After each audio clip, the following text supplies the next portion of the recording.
qoşsan denən ki, ay Mücahid bir diyan, səsin gəlir. Mən danışıram, bitirim, sonra danış ki, bunu deyə bilərsən də. Məlum məsələdə o səs kəsiləndə orada əlamat gəlir. Elə olmur. Bax, Kərbəlayi, icazə verin suala cavab versin də. O keçən dəfə yarımçı qalmış. Yaxşı Mücahid. Hüseyn sən də qəzavət elə ki, burada olanlar da. Hüseyn sənin cavabın nədir? Nədir cavabın? Hüseynə versən sual yoxsa mənə? O sənə verin. Tamam. Yaxşı. Deməli mənə sual verirsən ki, Peyğəmbər sallallahu aleyhi və səlləmin dövründə mütə qadağan olunmamışdan öncə sən və yaxud Ömər bir xəttaba versəydin ki, sizin qeyrətiniz necə götürür öz yaxınlarınızla siğə elətdirməyə, ananızdan, bacınızdan və s. Düzdürmü? Bu sual vermişdin də, düzdürmü? Tamam. Bu suala cavab verirəm inşallah, amma dinlə sözümü kəsməyinə. Məsələ budur ki, əgər bu günlər bu sual sənə ünvanlanırsa, sən bu suala birbaşa cavab verməyib, deyirsənsə ki, get bu sualı birinci Əbu Bəkr Ömərə verginin. Bu deməkdir ki, sən özün elə bu sualın cavabını qəbul etmişsən. Yəni gəlirəm misal gətirəndə, gəlirəm mən sənə eyni bu sualı verirəm. Sən deyirsən ki, yox mənə vermə. Sən o dövrdə yaşasaydın bunu Əbu Bəkrlə Ömərə versəydin, onlar nə cavab verərdi? Birincisi, mən o dövrdə yaşamamışam. İkincisi, bir dəqiqə kəsmə də, xahiş edirəm sözümü də, kəsmə də sözümü. İkincisi, o dövrdə halal olan bir şey, şəriətlə halal olan hər bir şey, bu istər mütə olsun, lakin ki bu mütə, baxaq ki, sənin bu günlər dediyin mütədirmi ki, o deyil. Onların dövründə olunan mütə, bəli, o dövrdə halal idi. Qeyrətləri götürərdi, bəli. Niyə? Çünki bunu sənin sözünə deyirəm. Sən demirsənmi ki, bunu onlara versən nə cavab verərdilər? Və buna əsasən deyirsən ki, bu şəriət icazə verirdi. Və şəriətin icazə verdiyini buna təsdiq edirsən. Tamam. Əgər buna şəriət icazə verirsə Teymur, bəli, deməli Əbu Bəkr və Ömər də misal gətirən bunu şəriətə görə eləyirdilər. Şəriətə görə elənən bir şeyi deməli Peyğəmbər də qəbul edirdi. Əli ibn Əbu Talib də qəbul edirdi. Məsələ o dövrdə əgər bu şəriətə zidd, əgər bu qeyrətə zidd olsaydı, o zaman Əli ibn Əbu Talib qalxıb deyərdi ki, ey Ömər, ey Əbu Bəkr, siz necə ola bilər ki, bu şeyə icazə verirsiniz? Sizin qeyrətiniz bunu necə götürür? Çünki sizin deyişinizə görə biz də bunu qəbul edirik ki, Peyğəmbər sallallahu aleyhi və səlləmin və Əli ibn Əbu Talib radiyallahu anhunun qeyrəti əlhəmdülillah üstünlərin üstünü idi, eyvallah. Əgər həmin dövrdə həmin şeyə, bu şeyə Peyğəmbər sallallahu aleyhi və səlləm bu şeyə etiraz bildirməyibsə, Əli ibn Əbu Talib də bu şeyə etiraz bildirməyibsə, deməli o dövrdə o sahabələrin etdikləri haqq idi. Bu başqa məsələ. Mənim dediyim bu günləri gəlib sənə bu sualı versək, sənin cavabın nə olar Teymur? Bax sualı indi sənə verirəm. Eyni sən deyəndə ki, get bu sualı Ömərlə Əbu Bəkrə verginən. Eyni bu sualı indi qalxıb mən sənə verirəm, cavab verginən. Hüseyn, sən bundan bir şey başa düşdün. Mücahid də mən başa düşmədim qətiyyən, nə demək istəyir, nə cavab verdi. Mən sənin cavabına heç bir şey başa düşmədim. Hüseyn sən başa düşdün, bu nə demək istəyir? Bəlkə sən davam elə danışığı, qoy dinləyənlər özləri haqqa fitva versinlər. İndi eyni sual sənə verirəm Teymur. Sənin qeyrətin götürürmü siğə elətdirməyə? Öz yaxınını. Yox, bir dəqiqə. Sən tez-tez bana sual ünvanlandırmaq, yəni xülasə qaçıqdırırsan, mətləb bilmən, ondan sonra tez sual versən.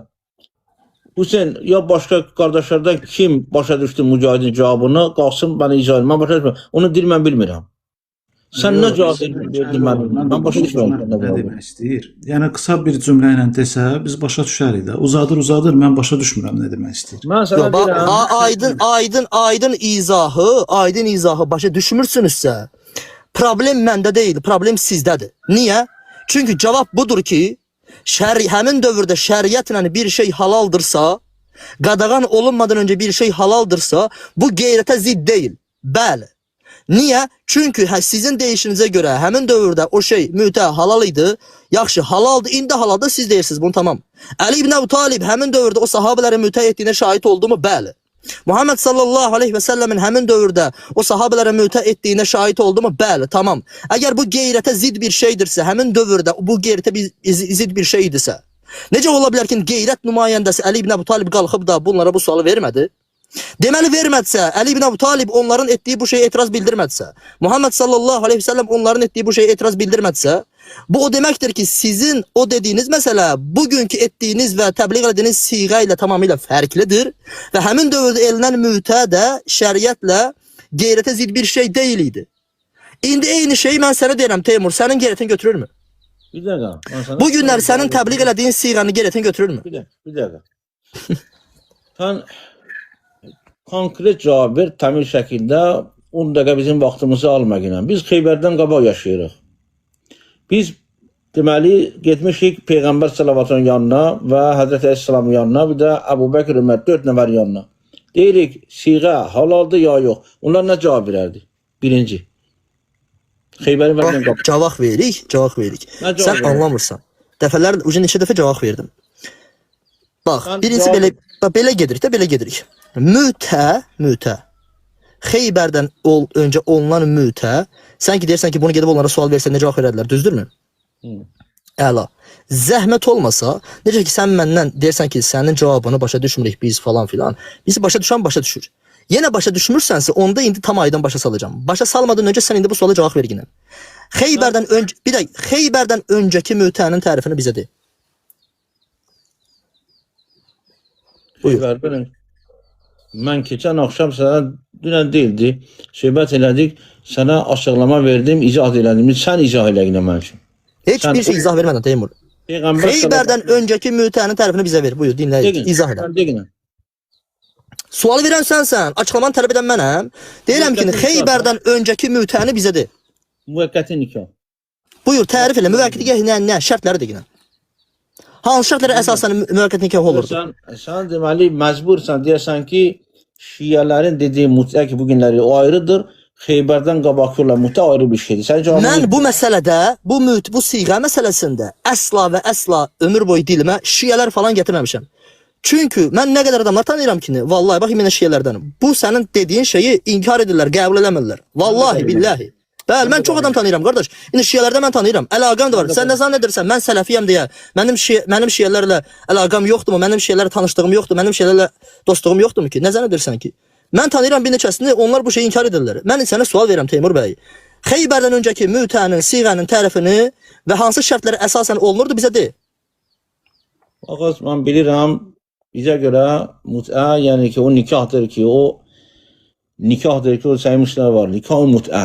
Yəni ki, bizə nikahdır ki, orada müvəqqətilik var, istimta var. Yəni ki, müvəqqətilik var orada. Yəni ki, zaman çərçivəsində olar, müəyyən olaqlarsa, zaman, vaxtı müəyyən olar.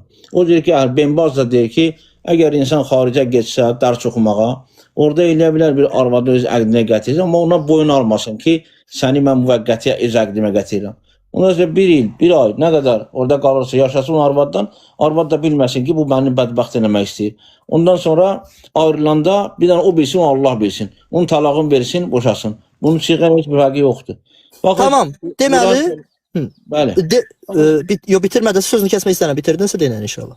Baxın, Quran-ı Kərimdə Allah Təbarə və Teala bir ayədə buyurur ki, insan ki dünyasını dəyişdi, 4 ay 10 gündən sonra o qadın eləyə bilər ərə getsin. Yəni ki, ölüm iddəsi qutarandan sonra o qadın başqa ərə gedə bilər. Onu vacib eləmir. Məsəl üçün, mən razı deyiləm buna. Prosta şəriyyədir ki, eləsə mən onun üçün günah yazmaram. Demirik ki, mən bu arvad əri cavan, əri ölən kimi 4 ay 10 gündən sonra şöp geçsin başqasına ərə. Bunu bilirsən də, bu Quran-ı Kərimdə ayədir. Bunu əhl-i də qəbul edir. Hadis deyir ki, deyəsən ki, bu yol beləncidir. İddə müddət bitəndən sonra, bəli. Ölüm iddəsi də 4 ay 10 gün. İndi Azərbaycanda mən, sən sual vermirəm, ölməslik olmasın. Kim razı olar ki, onun cavan atası vəfat edəndən sonra, onun anası 4 ay 10 gündən sonra geçsin başqa kişiyə ərə. Bunu biz qəbul eləmirik. Amma şəriət deyir ki, əgər bu işi görsə, Allah Teala o üçün günah yazmaz. Amma insanda hörmət var. Bizdə bir il yox, ömür boyu da onlar ərə getmir. Yəni ki, hörmət saxlayır, zat saxlayır. Yəni ki, vacib deyil də getmir. Amma Allah Teala deyir ki, eləsə bu günah deyil. Amma sənin ki, qeyrətin gətir, bunu mücahid götürmür. Bu deməkdir ki, sən Quran-ı Kərimdə o ayəni rədd edirsən. Rədd edirsən ayəni. Bitdi. Rədd edirsən ayəni rədd eləməzsən. Mən dinlədim, indi sən danış, bitirəndən sonra denən, bitirdim, mən danışım. Sən qəbul eləməzsən. Amma baxız, bu ona xatir şərin çoxlu məsələsini saya bilərəm. Məsəl üçün, Peyğəmbər Ayşə ilə neçə yaşda evlənib? Deyək ki, 10 yaşında, 12 yaşında deyək. Hətta bəziləri 21, 18 yaş yazır əhl-i şiə alimləri. Əhl-i sünnət 9 yaşdır. Peyğəmbərin 50 yaşı vardı vaxtı. 50 yaşda kişi 10 yaşda Ayşe anamızla ailə qurdu. Amma Mücahid indi Ne olsun ki 25 yaşındaki Muhammed sallallahu aleyhi ve sellem kişi 40 yaşındaki kadınla evlendi. Hatice radıyallahu anh anamızla. Ne? Ne alakası var bunun? əlaqəti yerdən göyə qədərdir. Zaman başa Yok sen yaş farkı ne? Onu bunu da yine de. yaş fərqi böyük. Sen bugünler evlenersen 40 yaşındaki hanımla. 25 yaşında oğlunu 40 yaşındaki hanımla evlendirersen. O vicdansızlıq deyil, adamın vicdanına toxunmurlar. Biz bəli, evlənmək heç bir qəbahəti yoxdur. Amma Tamam, 50 yaşındakı tamam, kişi də- tamam. 40 yaşında 50 yaşında Teymur sen 50 yaşında sen 50 yaşında ola 9 yaşındaki evlenirsen Sünnə ki, sən üçün qəbul deyil, onları Teymur sen 50 yaşında ola 9 yaşında evlenirsen Həzrət, onu mən sənə sual verirəm. Derim evlenirsen sen dedin ki Muhammed sallallahu aleyhi ve sellem'in 40 yaşındaki hanımla evlenmeyinde problem yoktu. Bunda problem yoksa onda Muhammed sallallahu aleyhi ve sellem 50 yaşında 9 yaşında uşaqla evlenipsə sen Hüseyin görürsən bu ne üçün belə ki, məni qulaq asmaq istəmir,